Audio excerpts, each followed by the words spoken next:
Zane recognizes that and moves over to try to block that momentum. When do you got to go here, Chase? I think now it's to the point where you just get a big run. You got to do what you can with it. You heard him there. He's on the rev limiters. That's part of the draft here, the gears you run in these ARCA cars, because they do turn so low of RPMs off the corner. You got to get them up as quick as you can. So that's a big reason that sometimes at the end of the straightaway you have a hard time doing something with a run. Here he comes again, but they got traffic in front of him. Can he get it done by the tunnel turn? Got him. Boy, he did a nice job getting around that lap car before they got to the corner. Now Zane's going to fight back here as they go by the 9 of Thomas Prater. That was a big move, wasn't it? Sure was. As Chase mentioned, you take that shot whenever you get it. He had a shot because of the traffic that was in front of them going into the tunnel turn. Did a nice job. Look how much he gapped him already. 4 to go.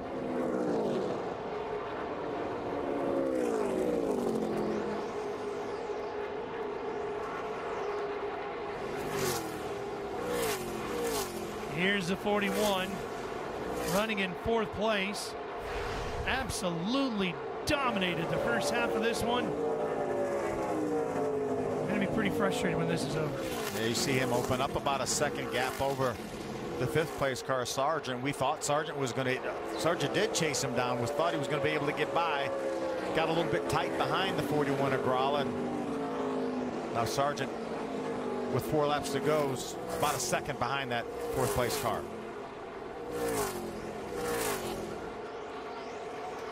Kaz is not done racing this weekend, though. He'll be back here tomorrow. Going to qualify, what, 10 o'clock in the morning? Hey, you guys got a busy day tomorrow. Yeah, so does Chase. Yeah, he's got a busier day than I do, actually. Yeah. Well, he only has to run 1 lap qualifying, 1 or 2 laps, yeah, whatever it is. He might probably, if he makes the 2nd round, he'll run 2 laps in qualifying. Yeah, hopefully we're running 2. Big racing weekend here at Pocono.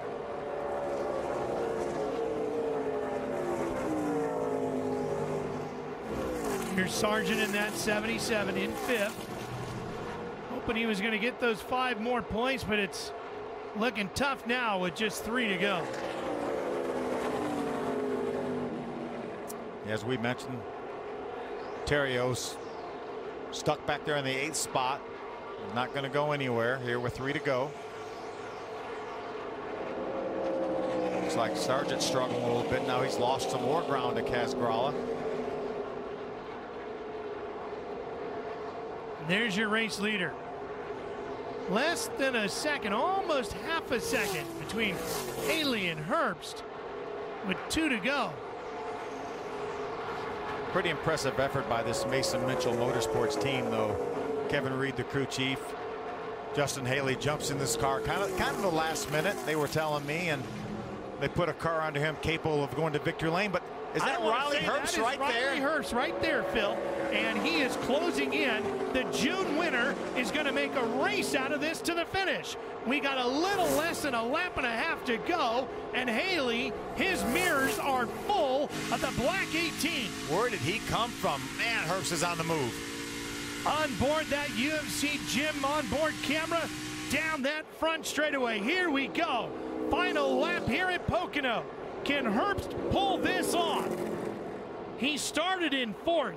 Haley started in 2nd, and they're going to fight 1 final lap for the win. Good corner that time for Haley. No gain by Herbst in turn 1. What can he do here, Chase? Any shot at him? He's just got to put 2 really good corners together, and obviously now he's so close, he's going to have a hard time turning behind him. And if Haley just does his job right here and doesn't screw up, I think he's got this one in the bag.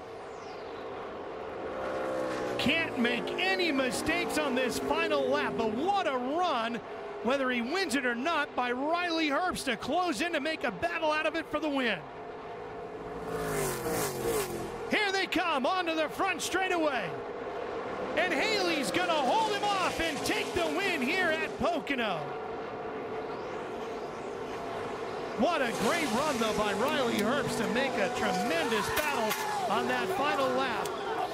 But Justin Haley takes the victory here at Pocono. That was a shot at Kevin Reed. There he is down there, just jumping off the pit box. Mason Mitchell team owner jumping off that pit box too. Nice job by those guys.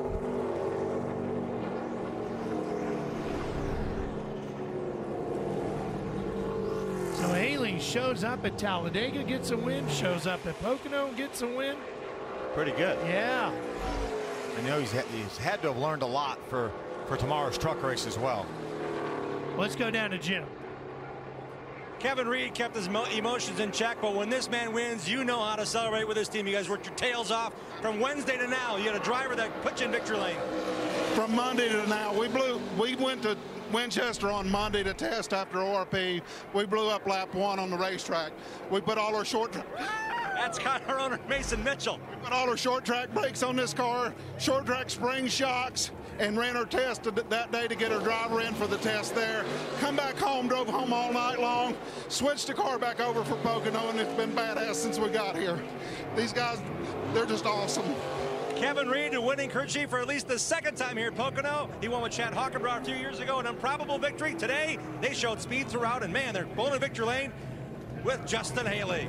And you know, they were quick all day, but it was that second half. They made a great call on pit road, gave their driver the piece to work with. He got the job done. Yeah, Kevin must have made an amazing adjustment to that car, but man, was it good in the second half of this race. Pretty impressive run, don't you think, Chase? Yeah, absolutely. And that car's been fast all year. Kyle Weatherman's been up front. Saw Kyle down there actually working on that thing all day, so it's cool to see those guys finally get a win. They're going to celebrate with the fans, and then they're going to celebrate in victory lane, and we'll have that for you when we return to Pocono.